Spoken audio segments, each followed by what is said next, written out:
Thanks. Good afternoon. My name is Gundo Maswime. I'm doing a 15-minute presentation on the title of The Science of Implementing Public Infrastructure, where I will be giving a South African perspective.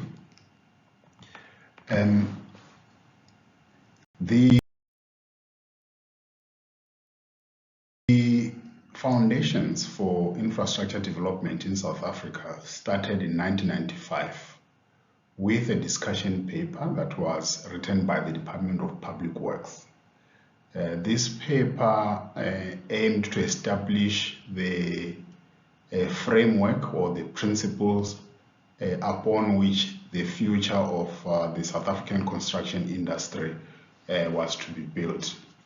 At the time, it was agreed that South African public infrastructure was poorly located, it was not well maintained, and that there is still a lot of people who need to gain access to some of the basic public infrastructure such as roads, water, and electricity, and so on.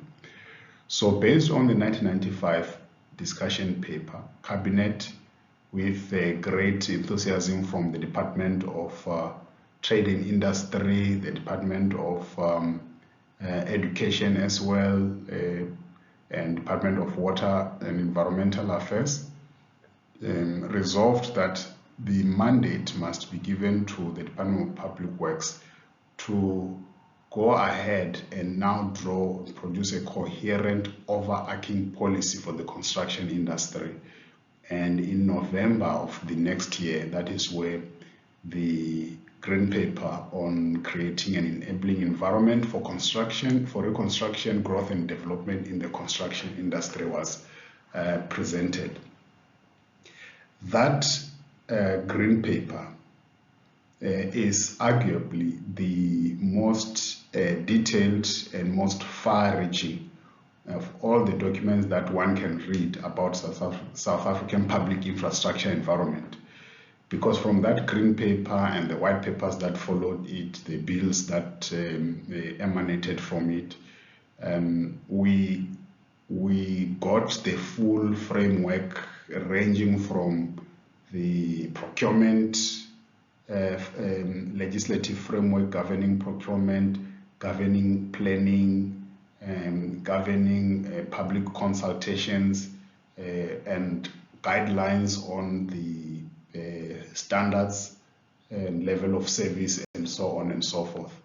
So the Green Paper also informed the strategies that came from government afterwards, and all of these were written to further elucidate on the policy position of the South African government when it comes to the development of public infrastructure or the growth and development of the construction sector. However, there were other things that were happening at the time that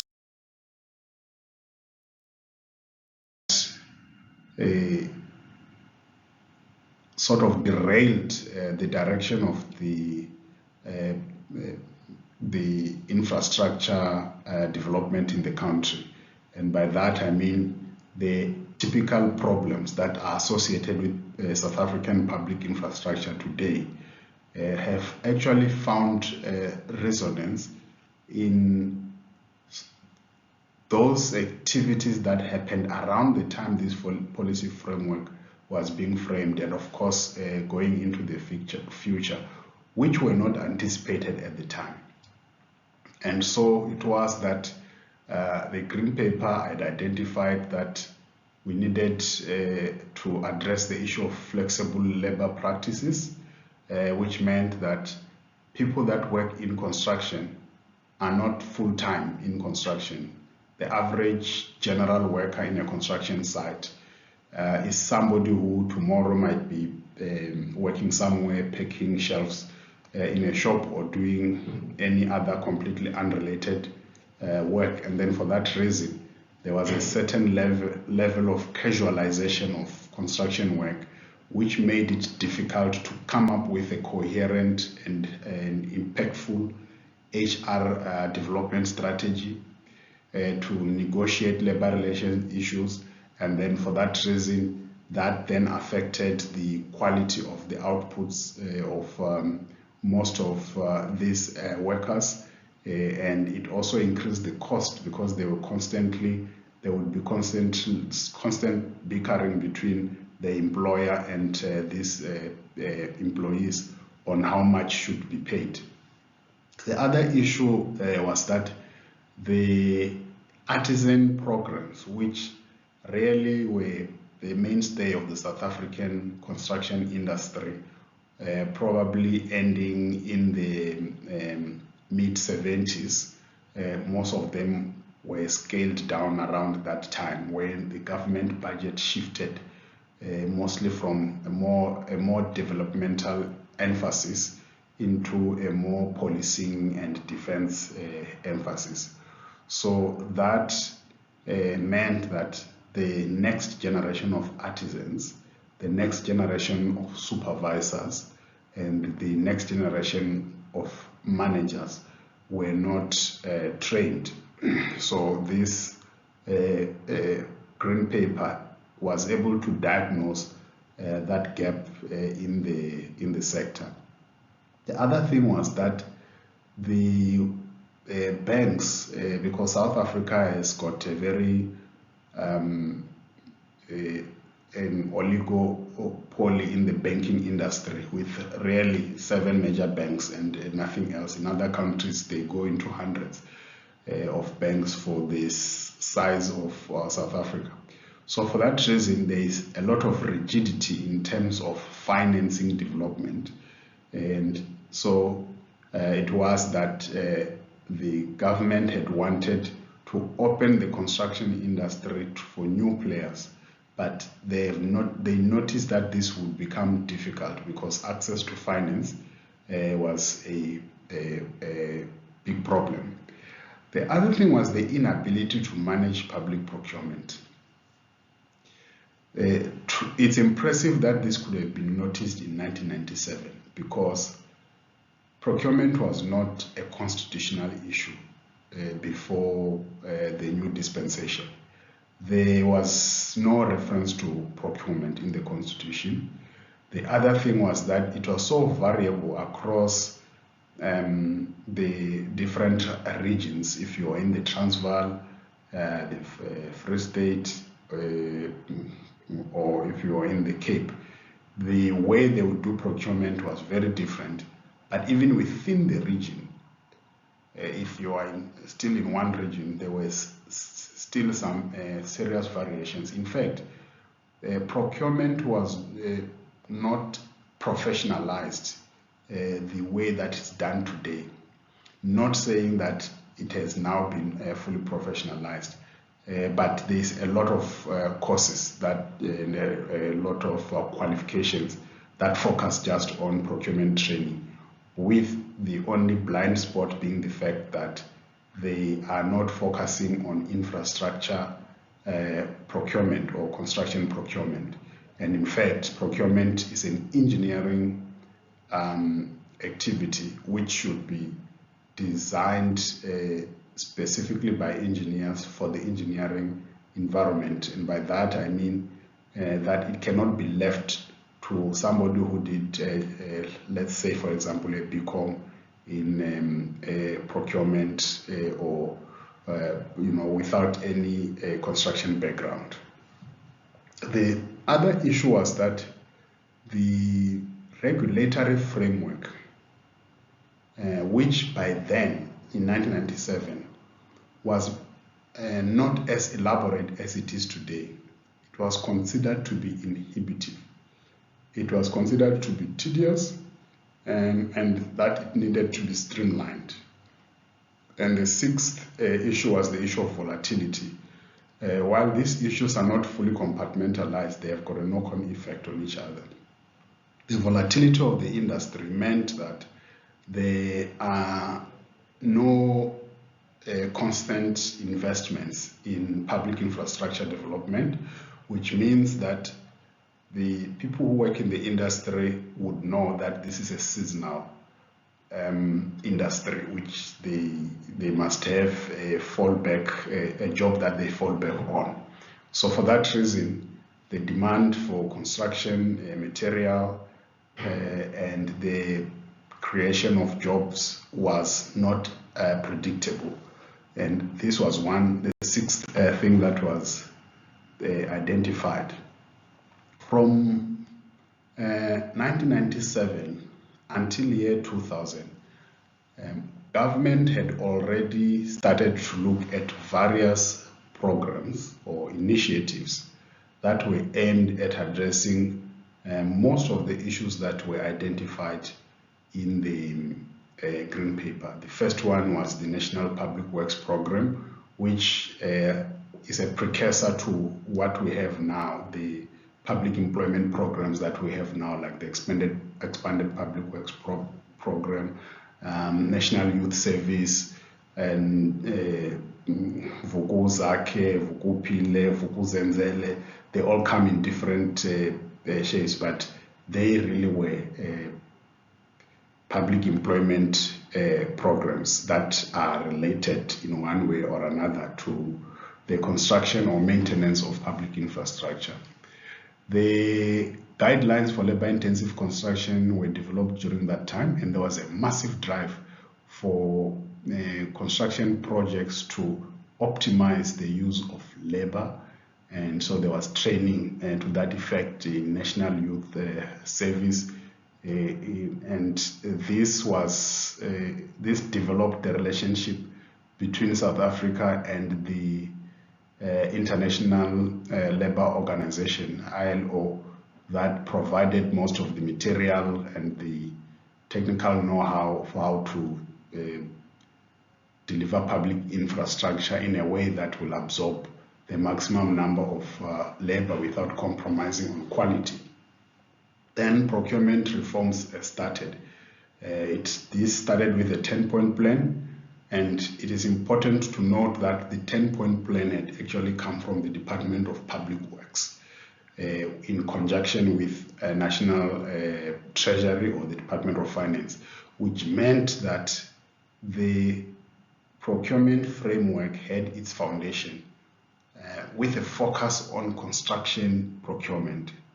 But as it developed further than that, it took the form of general procurement, which focused on goods and services and not mention anything about infrastructure procurement or what in other countries would be called works. So in other countries' procurement legislation, you will hear about goods, services and works. But in South Africa, it ends with goods and services, which is something that has only now been addressed with the public procurement bill that is yet to go to Parliament to be promulgated or to be ratified. Then, so what also happened was that the department, many national government departments also started looking at contractor development programs. Which actually meant that the opening of the industry to new players was going to be done from grassroots level by creating opportunities to train new enterprises. This was done by Public Works. It was devolved into many provincial departments, depending on which province you were in. It was mostly Public Works, but in KZN, it was done by the Department of Transport, and obviously that was because in KZN was the only the province was run by the IFP, but in the arrangement that was there was some sort of coalition which ended up with a compromise where Mr. Sibusondebele was appointed from the ANC to be the only MEC in a fully IFP cabinet, and he was given portfolio of transport. Then the design guidelines, which gave birth to our preferential procurement policy framework for asset procurement and operating partnerships, which was called APOPs. So that is that also happened just before the millennium, the turn of the millennium, and then the establishment of structures such as the National Housing Finance Corporation, the NHBRC, and so on, which was the equivalent of CIDB that came later on. Then there was a revision of the grant system with the adoption of the Division of Revenue System that is governed by DORA, the Division of Revenue Act. So we started seeing the precursors to the municipal infrastructure grants and all the other development grants that focused on water, the conditional grants, so to say. Then the Department of Water Affairs also pioneered the implementation of those community water supply and sanitation programs. Those, in many ways, were successful, but they were successful in the sense that these were initiatives that were not there before.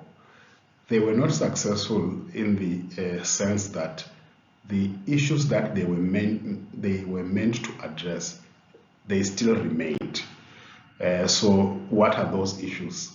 Shortage of skills, the inadequate investment in infrastructure, which also means that the issue of the volatility of the industry was not addressed, the inconsistency, policy priorities, skill shortages, and labor unrest, the inefficient public-private partnership framework. It is still, and then we had issues of corruption and mismanagement, and the fact that these contradictions in planning. We know the engineering or the scientific way of approaching planning for public infrastructure, but now when you add the community consultation dimension with a community that seem to carry much more agency than the engineer, then in many instances you will find that the engineer is on the back foot, or sometimes we say the engineer is not assertive enough to be able to make sure that their scientifically determined course of action is what the department they are working for, the municipality, adopts. So all these issues were actually ventilated in the more recent documents from the government, like the National Development Plan, the Infrastructure Investment Plan, and National Infrastructure Investment Strategy, the SICE scorecard, and just to mention a few. But these are consistently the issues that are raised about the state of South African infrastructure today, which actually means that we are still not where we are supposed to be. So in view of this, I have read most of the documents that have been listed, if not all of them, as part of my quest to establish why do we have so many engineers. In fact, more engineers today. We have more engineers today in South Africa than we have ever had in history, with so many brilliant engineers that are sought out the world over. We have got a relatively well-off country. South Africa is not a poor country. We could still be categorized as a third world country, but in many ways we are not a poor country. And by that I mean the state of our infrastructure and the state of development, whichever criteria you use to measure that, in many parts of South Africa, does not reflect or does not augur well with the how developed and how advanced our society is. So in light of this, I found that we could use implementation science to explain and to prescribe, to describe and to prescribe the course of action for infrastructure development. And so this has been my work for almost 3 years now. Now, what is implementation science? It is the science of determining the effective way to absorb what has been researched, the interventions that have been researched into practice. But it's also important to say what it is not. It is not the implementation of public policy. That is called policy implementation research. So there's a body of work of researching how governments move from policy positions into implementation. So that is not implementation science. So these are fundamental differences that have been debated very well in a very well-known paper by Nielsen, and that paper is called that the two shall never shall the two meet. It's something like that. I always forget to quote it verbatim. But in that, he argues that policy implementation research focuses on processes and factors, while implementation science focuses on methods and strategies, and that policy implementation is specifically for government, but implementation science can be used either for the public sector or the private sector or whatever organization you are working on. So, and the methods that it uses and the base sciences from where the disciplines draw their theories and models and methods. Now, to look at implementation science at a glance, it is comprised of theories, models, and frameworks. So these theories have been categorized by Nielsen as descriptive, which means they describe or they guide research about practice, the process itself. So they describe the process of implementation. Then you have got those that seek to understand or explain what influences success or the implementation success. What are the factors that influence that? And I'm using the word factor with some apprehension because there has also been a debate that factor-based models are too limited to even be considered in many cases under implementation science. Then the last one is that there are models that just evaluate implementation to determine if implementation has been effective or has been successful. So under those guiding research that are describing and guiding research on practice and processes, you've got process models, and then the bulk of the models, they fall under those that understand what influences implementation outcomes, meaning what influences success and what influences failure in implementation. So there are those determinant frameworks, and then you have implementation theories, and you've got just classical theories, like the theory of diffusion, which the theory of diffusion looks at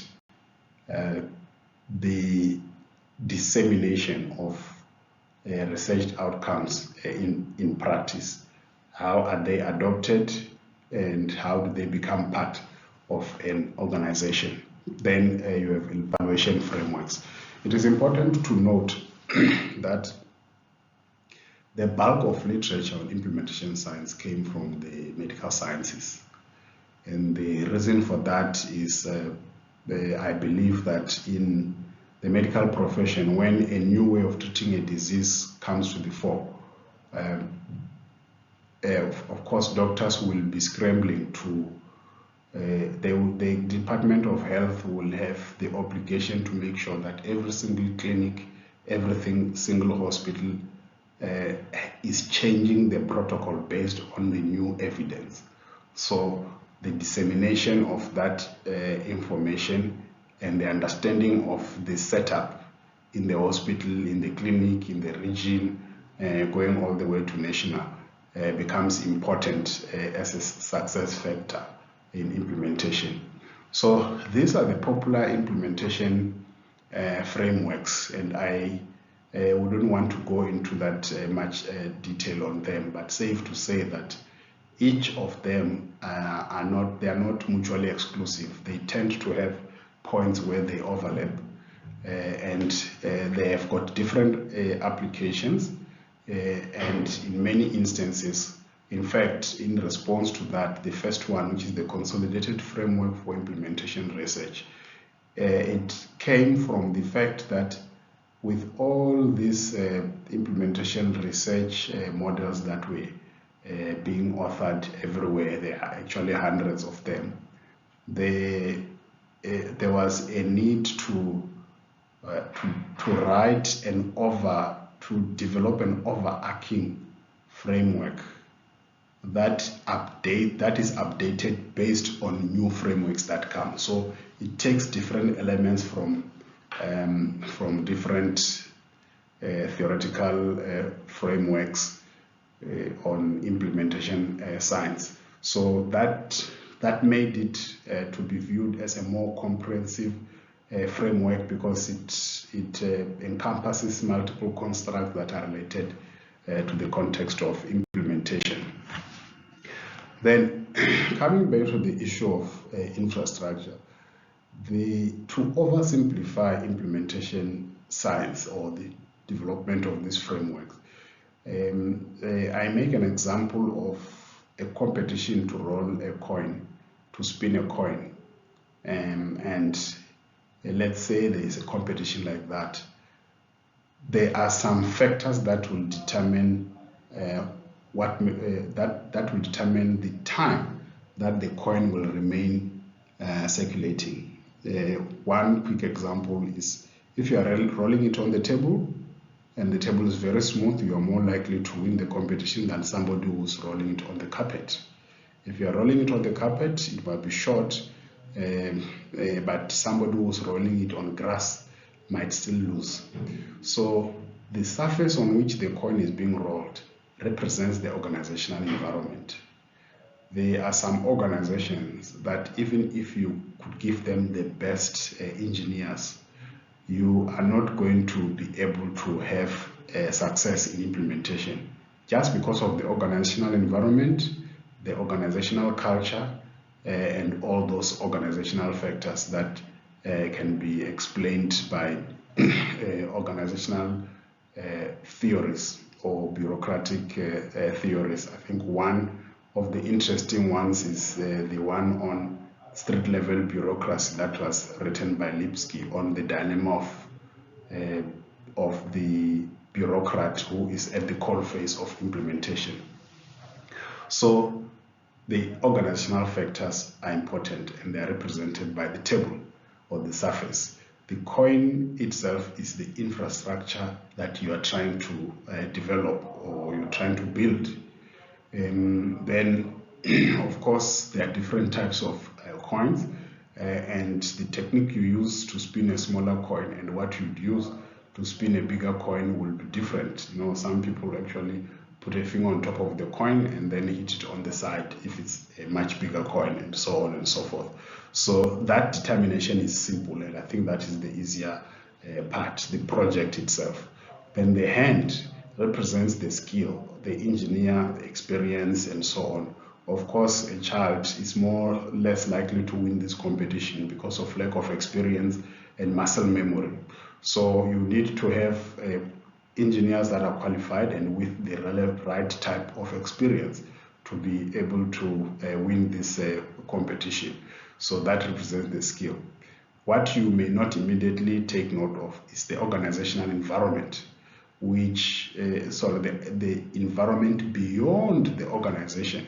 And by that, I mean the regulatory framework, which is what we actually spend time on, and that's why I will not dwell that much on it. This is the wind. If you are spinning this in a windy place, you better have the wind working for you and not against you. So, and that is the case with legislation. Sometimes it's working against the implementation, and sometimes it's aiding the implementation. So our policy or regulatory framework should work to aid implementation. And an example of that is to develop special purpose legislation and compliance regime that deals with public infrastructure, as opposed to obfuscating it with any other thing that you do in a South African municipality. I've added this slide to really just go into the details of how complex a South African municipality is. And there is debate about whether it is harder to run large corporates than to run a South African municipality. It's got 15 Schedule 4B powers and functions, 15 of them in the Constitution, building regulation, you deal with issues of pollution and many other things. Then you've got 23 powers and functions that are under Schedule 5B. That means you are responsible for the roads, you are responsible for the facilities, the parks, and all those amenities that a municipality presides over on behalf of the community. Then you must coordinate a mandatory public participation regime over the ward-based IDP meetings. In a municipality with the IDP legislation insists that every single ward must be visited for IDP report meetings. So if you have a municipality with 45 wards, of course you can not have 45 visits. What they normally do is they bus some of the ward members into a common point, but it still remains a lot of meetings. So there's a lot of IDP. You can imagine in a metro how many meetings this involves. And in IDP meetings, the Section 57 managers, that is the most senior managers that report directly to the municipal manager, have to be present. And if they are not, for whatever reason, you can leave the chief audit executive or you can leave the chief risk officer. They still report to the municipal manager. But to leave the head of infrastructure might be counterintuitive because most of the demands from the community, they really come as a form of infrastructure projects. So the head of infrastructure will be moving around with the mayor and the speaker, who is the chairperson in these public participation meetings. Then you have your disaster management plans. They have to be ready infrastructure plans, and the list of infrastructure plans is growing. If you are doing green drop, blue drop, you need a risk abatement plan. The engineer will not work well without an infrastructure master plan. You need an infrastructure expenditure framework, and because of the district development model, we have got new plans like the one plan and so on and so forth. So all these are mandatory and they will be required either by province, national, or even by auditors. They have to be reviewed from time to time. So the engineer also has that responsibility. Then you must monitor and evaluate frameworks that links plans to your budgets through the service delivery budget implementation plan. So from the IDP process, the next step is the budgeting. And from the budgeting is the targets that need to be achieved. So that is linked all together by what is called the SDP or Service Delivery Budget Implementation Plans. Then you must align your plans with province and national. So every year when you review your budgets, they have to be sent to the Department of Cooperative Governance and Traditional Affairs in province, and they're evaluated also on the basis of that alignment. comply with at least 85 pieces of legislation. And this is based on a study that was done by Professor Giokinot of the University of Stellenbosch. Then you must comply, you must have LED plans, you must have you must join national initiatives. And when a new minister comes, they come with a new initiative, back to basics, Sienza Manje, Operation Valazonke, Operation this, and so on and so forth. And all these filter down, and municipalities are expected to also join in and develop reports, EPWP reports for infrastructure and so on. Then there are standard charts of accounts. These are more on the accounting side. GIAMA, which is the Asset Management Act, SPLUMA, which is the Land Use Act, Municipal Finance Management Act, the Structures Act, Preferential Procurement Policy Framework Act, and many other acts that you also have to. There are reports that come with that, and sometimes there are meetings that come with that. Then you must update your capital investment plans and asset registers because they are not fixed documents.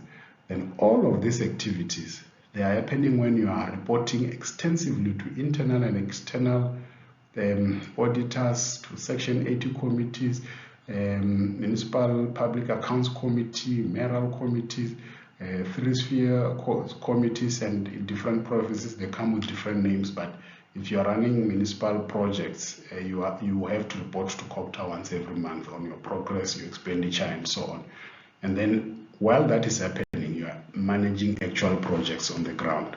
So those are the activities that a municipal engineer is faced with on a day-to-day basis that do not seem to be possible, especially in a rural municipality where you cannot have one person dedicated to one or two activities. Then you take them off your list. So what has my research been about? It has been first started with reading anything that could be read on from legislation to standard policies to different solutions from different parts of the world, literature on implementation or success factors for implementation of public infrastructure projects. But what I then noticed was that our policy framework or our legislative framework, the only criticism I would have is that it's too elaborate because it tries to cover every angle. And probably the second criticism is that it's made for financial prudence, not for implementation success. Those are the only main misgivings. Beyond that, it is world class. It is in a state where for our development stage, it is beyond us. It could work well in Cape Town, in Johannesburg, and in any of the big cities, in Durban and so on and so forth. But when you go to Mtubatuba or you go to Bembe district and you expect the same level of compliance, then just becomes unworkable because they are at a stage in development where probably no country in the world has had such an elaborate compliance regime when they were in that state of development. Those were the days of just doing whatever you believe is important. So that is where I stumbled on implementation science. And what does the research involve? It involves doing a systematic review. You ask questions that you want your research to answer about the challenges facing the South African government in the implementation of public infrastructure. Then those questions that you would ask, they are more, some of them are proxies, some of them are more direct. When you ask those questions, you then go into the literature to see if they have been answered elsewhere. by research. So that is what a systematic review is. Then you conduct interviews, interview various, and my intention is to interview between 20 and 40 municipal engineers across the country, and that will be semi-structured interviews where I pose the questions and I'm noting their answers and so on. And then for that, if the questions are sensitive, they will be phrased as small short stories or scenarios, and that is what vignettes are. Then the third way is to still answer the same research questions using numerical data that is available. So that is in a nutshell what my research design will look like. And thank you very much for listening.